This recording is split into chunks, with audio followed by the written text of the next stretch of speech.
Paul Cheshire. I'm not from Britain, but I knew about green belts when I was growing up, and to me they seemed to be a kind of beacon of civilization. We looked at Britain and we envied this culture. Now you're the guy who says basically Tom macadam them over. This, of course, as you know, Connor, is nonsense. I do not say tar macadam them over. You do say they're a handsome subsidy to horticulture and golf. And indeed they are a form of discriminatory zoning.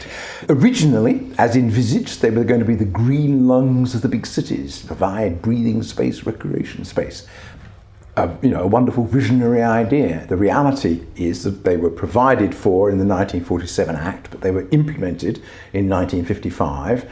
And when they were implemented, it was quite explicit in the minister's statement that they were to prevent further urban development. So they're not accessible because they're mainly private land.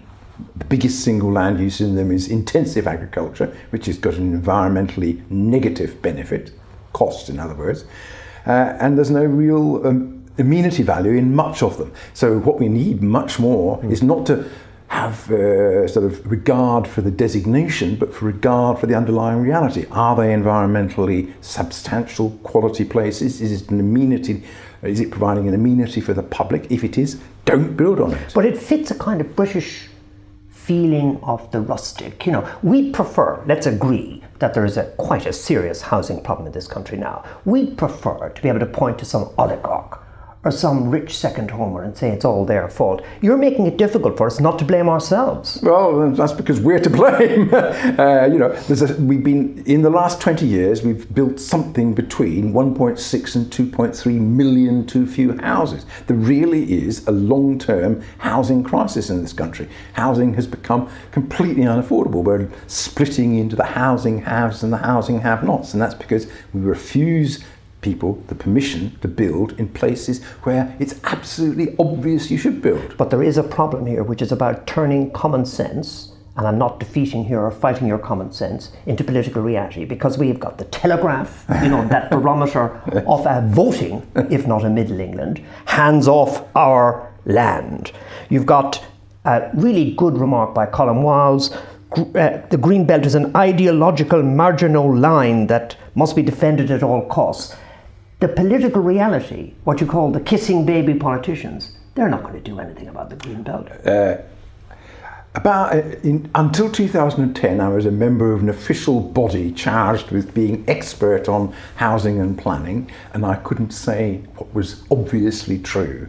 I felt it was my job since 2010 to try to put into the public debate what are the facts, because the problem is not going to go away. Mm-hmm. It's going to get progressively worse. And the real choice is between sensibly, strategically and intelligently revising what we do and building on just a tiny proportion of the least environmentally attractive parts of the green belt on the one hand, or stumbling from crisis to crisis so the whole system falls apart and we just have a free-for-all. So Help to Buy is a disaster from your Help to Buy is disaster. Disaster is too strong a word, because it's only have a small effect. It's certainly a negative. It's like the Labour Party's proposals. Yes.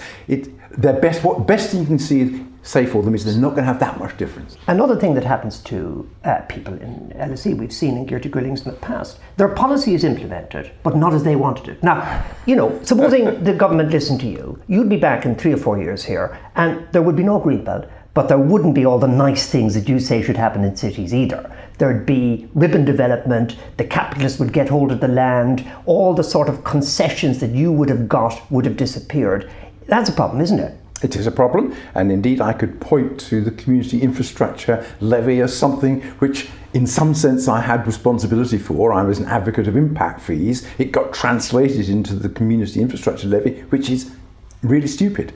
It's really badly implemented. It's causing all sorts of havoc. Of course there's that danger, but the much greater danger is that we don't really look at the problem and radically reform it. And we will have to. And it's much better to do that before you have what you were describing just now as a sort of free-for-all, go anywhere, because there are places that we need not to build on.